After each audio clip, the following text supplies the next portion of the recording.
All right, everybody. I hope you guys are having a great start to the year. This is going to be a three-parter. A lot of it is just because I don't really share this stuff anymore. So we're going to go a little bit into detail, but I also don't want to make a 30-minute video. We're going to touch on three things. Most importantly, the top 15 dividend stocks that paid me. So I'm going to split that into two parts. So it's really just one part that's split into two. And then thirdly, we're going to go over in the third video how much I got paid in dividends in 2022. It's the best year yet. So probably bigger than some of your portfolios. So hopefully it doesn't upset some of you guys. Hopefully it encourages you guys. I'm investing for 10 years. I've shared all these videos with you guys for the past 6 or 5 or something like that. Here on YouTube, you could see when I was literally just started making $100 a month, $200 a month. You could literally watch my journey from zero on all these videos. And so really hope this encourages you guys. Once I hit a certain milestone, I don't know if that was in 2021 or 2022. I think it was 2022. I kind of stopped sharing a lot of the positions in the portfolio on a regular basis. And so this will help. This will kind of get you to see what's Matt sold out of, what's Matt gotten involved in. There is a big position, which we're going to kick off the video with, that actually isn't one of the top 15 dividend pairs for my portfolio. It's actually the largest sale and the largest year-over-year drop in terms of dollar amount from last year. So this was my biggest dividend pair for sure last year. And after some great conversations with Dave from Hidden Freedom and GW from Retire with Less, great Sunday live streams, by the way. I encourage you guys to watch them.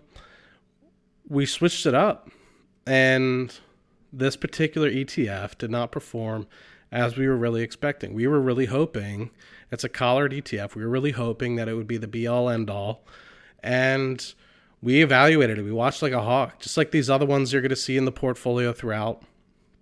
We watched them like a hawk, and we've kind of landed on two, and these ones have been performing really well. They performed really well in 2022 and the latter half of 2021. And so I think those are the ones we're going to stick by. So anyway, I'm sorry I look like a mess. It's a little late. My shirt's dirty. It's just late at night, but I figured I'd rather get this video done and edited and out for you guys, which you'll probably be watching it tomorrow, but I'd rather get it done and out for you guys and at least started and kicked off.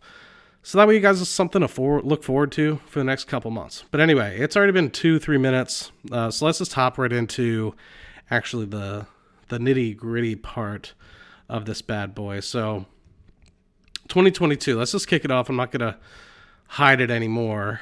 NUSI. Everybody knows, nationwide, NASDAQ 100 collared ETF. So the thought was, I think they wrote a collar, 15% down and 5% or something up or something like that. And it just did not perform. And what this bottom line is the year-over-year difference. Last year I made $4,000 in dividends from NUSI alone. And I was really excited. And, I think I sold a couple positions and was consolidating the portfolio throughout 2021 because it was a great year. And so as I continued to consolidate, NUSI was that big position. And so I wanted to mention, because it is something I like to be transparent with you guys when I switch up stuff. I didn't get paid any dividends for NUSI, so I sold it in 2021. We realized within, I think, 6-7 months that this thing was not nearly going to perform as well as we wanted it to. Let's go into 14. I forget what order these in. I know what stocks they are, but I forget which ones. Caterpillar. I did really well with this one, man. I started picking up Caterpillar in October 2019. The stock was in a pretty rough downtrend, and I was like, this doesn't make any sense, right? And at that point, there was rumblings of infrastructure bills, and, Caterpillar's not going away, right?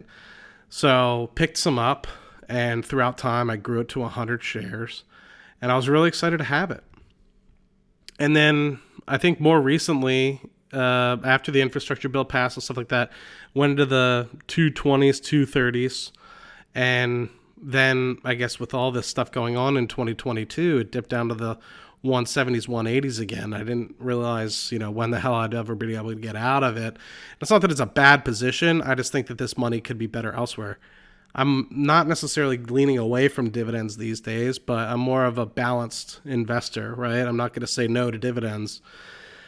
But when do you think Caterpillar is really going to double, triple, quadruple your money, right? I'm not talking about today, tomorrow. I'm talking over the course of 3 to 10 years, So I was like, you know what? This Caterpillar money could probably be consolidated into something else, maybe the SPY, and I think that's what I ended up doing. I think I put this money in SPY, but made $469, $33 more in dividends from Caterpillar this year than I did last year. But you'll notice, I think I sold this in October, November after the earnings report came out for 3Q, and it turned out great. I think I sold it at $225. It's at $230, $240 now.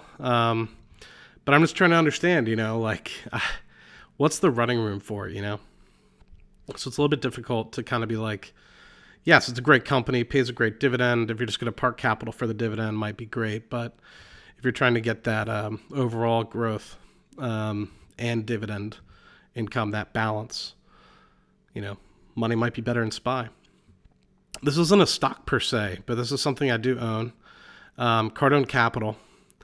It is a $15,000 investment in 5 apartment complexes, and the anticipation was that they were going to pay about a 6% cash on cash. I actually ended up paying about 4.5%, and since it's grown now to like 4.7 or so percent cash on cash from that original investment. But that being said, and that pays monthly. You can see kind of the monthly pays here. Throughout the year, and they've at the end of 2021, so I haven't gotten it for 2022 yet because we just closed, but they appraised the properties, and the properties were up pretty big. So the $15,000 is now worth like 23 or something like that. But anyway, I don't have access to it. It's low liquidity. So in order to get access to it, they need to refinance the property or anything like that. And I have a bunch of Cardone Capital videos on the channel if you guys are interested. Feel free to take a look at that. That's $72 basically, more than I made last year. So $671 in that. This one surprised me, to be honest. And this grows pretty quick, right? You can see in Jan earlier this year, I made 196. Then in April, I made 157. July is 201. And then October, big payout, 353. And I think I'm supposed to be getting a January payout for over $550. I've been growing this bad boy pretty quick. I didn't realize how quickly though. Like I know I was chatting in my mind and I was like, in the short to medium term, I want to get to $2,000 a year. Then I want to get to $1,000 every quarter. Eventually I want to get to like $4,000 or $5,000 a quarter in SPY. But like, I didn't realize, long term, it's way more than that, but $4,000 to $5,000 a quarter in SPY. And I didn't realize how quickly it was kind of building. And so it's really cool now to be able to purchase over a share per quarter from the dividend reinvestments. And you can see how quickly this one's building. And it's 353 in October, and it's already going to be over 500. Granted, I think the last payout is $100 or $1.51. This one's $1.73 or something like that. So it did go up, 10 or so percent since last quarter. But anyway, really looking forward to that one. Number 11, this one dueling with, I think, the next one after it. I think they're really close. This one paid me $919 for the year in 2022, $138 more than last year. Oh, cool thing about SPY, it was $897 more than I made last year. So you can see I'm really consolidating and putting a lot into SPY. Just because I realize, like, I'm not the best at being able to pick trends. What I am good at is making side hustle deals. What I am good at is working at my engineering job. So my focus should probably be there, and I don't have the time to focus potentially on a lot of these individual investments. Do I have my speculative positions that I do like and I will put time into? Of course. But I think you need to recognize, your time benefit of analysis. Time is also money. So the cost benefit analysis of using your time in the stock market versus if you can go out and say you're a landscaper, spend 2 hours a day extra trying to landscape instead of trying to day trade, maybe make an extra couple $100. That's probably going to be a lot easier for you to invest in the market than for you to be trying to make an extra $200 a day in the market. You know what I mean? And that one has a lot more risk than the other, right? So back to Pepsi. This one's been pretty consistent. I bought 200 shares. I stacked it up to 200 shares or so over the past year and a half. And yeah, it's been pretty good. I've been just letting it reinvest. I think I'm up to like 210 shares now. So I'm pretty excited about that. And this one, it's hard to say. And I'll just pull up the next one. It's its twin. I basically said when I was kind of consolidating some of the positions, I got into Pepsi and J&J around the same time, 200 shares each. And I was like, you know what? These are just the dual and pair that I think, like, if I were to hold specifically for dividends and let's just say low volatility, these are your boys, right? And they're right next to each other. Like, it's pretty crazy how close they are in terms of their dividend payouts, and the position sizes are about the same. I think Pepsi's like $185, J&J's like $178. Like, they pay the same dividend, basically. It's pretty cool. So between the two, over $800 for the year, and it gives me about $500 a quarter if you're looking at almost from both of them next to each other. So I'll just continue to reinvest these. Really curious what's going to happen with Kenvue when that happens. I think that's supposed to happen in April or May. I don't really remember. But really curious to see what happens with that. If I keep Kenvue, I need to do more due diligence on it, to be very frank with you. But yeah, I think that one's pretty cool associated with that. And, sometimes I'm like, maybe I'll sell these and then put it all into SPY. I mean, this is a lot of capital. I mean, you're thinking 200 some shares at $180 a share for two positions. They're pretty big. They're close to 40 grand a pop. So, they're big positions, man. And I think about them, quite religiously. And I'm like, at what point do you kind of just say, leave it up to SPY? But at the same time, the dividend's juicy. Like, let's put in perspective. I think I have about twice as much, if not 3 times as much. Granted, that's these days. I probably have 2.5 times as much in SPY, and it's yielding just about the same. So it goes to show you, the dividends are preferable. So I guess it really depends on what you want your long-term growth to be compared to your dividends and what kind of dividend you're getting, right? Moving on to another fan favorite for me. I've held this on since 2015. STAG Industrial. I bought 100 shares back in 2014, 2015, I forget, after reading a Seeking Alpha article, and eventually grew this to be a 600 some share position, and it's kicking off some great money, man. Started off the year at $75. Now we're over $80 a month, which is pretty cool. And made $50 more just from dividend reinvestment. I didn't buy any more shares, I don't believe. So I think a lot of this is just dividend reinvestment and raises. So it's pretty cool to be able to kind of see that run through the portfolio and really get that, increase. And I'm trying to think if I did the same for J&J, if I bought any more shares of that, or if that's all from dividend reinvestment as well. But you think about it, I mean, once you get to some of these position sizes, it's pretty cool to be able to reinvest.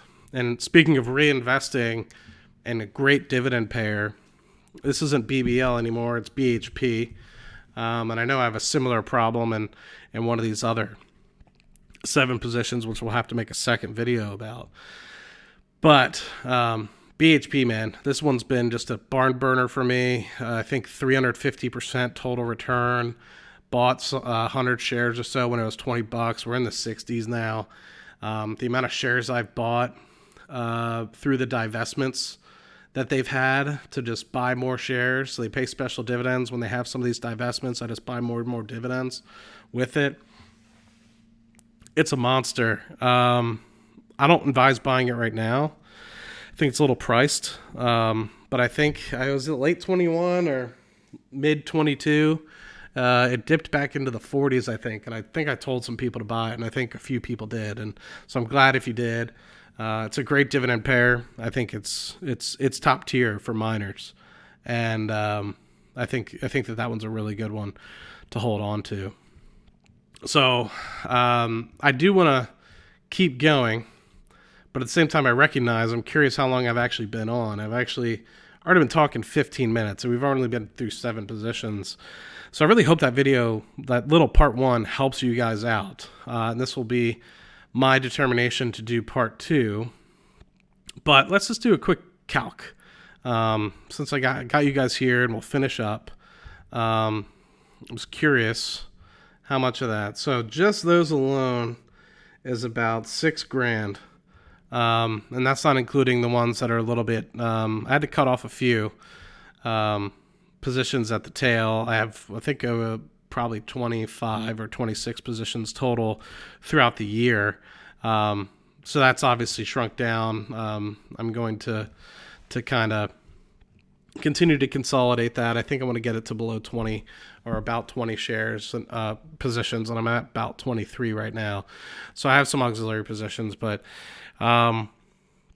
yeah, I really wanted to get this, at least this first part, in front of you guys. So $6,000 just from that, and it starts ramping up pretty quick. The big one, you have to think NUSI. I had to sell that and put that money elsewhere. I don't think I put it all in the SPY. I know there's a big boy that I would say probably makes up a quarter of my dividends, if I'm thinking correctly. And yeah, but I want you guys to stay tuned. I want you guys to follow on for the next video. We're going to reveal the top 7 in my portfolio in terms of dividend pairs. And we're also going to go through how much I actually got paid in 2022 for dividends, which is kind of cool. So yeah, I'm pretty ecstatic. I was surprised, but what I will say, maybe this is a preface, and I'll leave you guys with this because it's already 17 minutes in, is the dividends will probably go down for next year. I sold some of those positions, like Caterpillar, great position, but a lot of that money went into SPY. So obviously you're not going to get as much money, but we're not talking about a wholesale, 50% dividend decrease or anything like that. I think it's a 15 to 20% drop, or 16% drop right now, or maybe that's what I want up year over year. Maybe I'm saying too much versus last year, but about end of 21, early 2022, I started to consolidate and think more on I should just be invested in SPY. I think for the long term, I can focus my time elsewhere and make more money. Spending an hour or two doing something like this could generate me, let's just be, not a D and just like blow a number out of the air, but a couple $100 for a good hustle. And I have more influence over that with low risk than trying to do something in the market. So just letting it play steady Eddie and just trying to get as much capital through my door as possible so that I can invest it back into the markets and let it be steady. That's more the game for me. So, I think that's really it. I'm really looking forward to sharing the rest of it with you guys. I'm looking forward to, because it's been a while since I've shared some of these direct positions. Really excited about, actually there's a couple that you're probably going to be surprised about in the next tranche that I've sold. And I'll probably get slack because some of them are dividend favorites. So I'm kind of curious to see what you guys think next time. And hopefully I can get it done this week. I'm really hoping that I can just knock this out tomorrow. Head home early tomorrow. Maybe you guys will actually get to see the skyline when I record tomorrow's video. And just knock the next 2 out, so that way I can get you guys a couple videos and you guys aren't sitting around waiting. So thank you guys for entertaining me. Hope you guys have a great start to the year, and I appreciate everything, all disgruntled, and the apartment's a mess and I'm always a mess. So hope to see you guys around the channel. Cheers.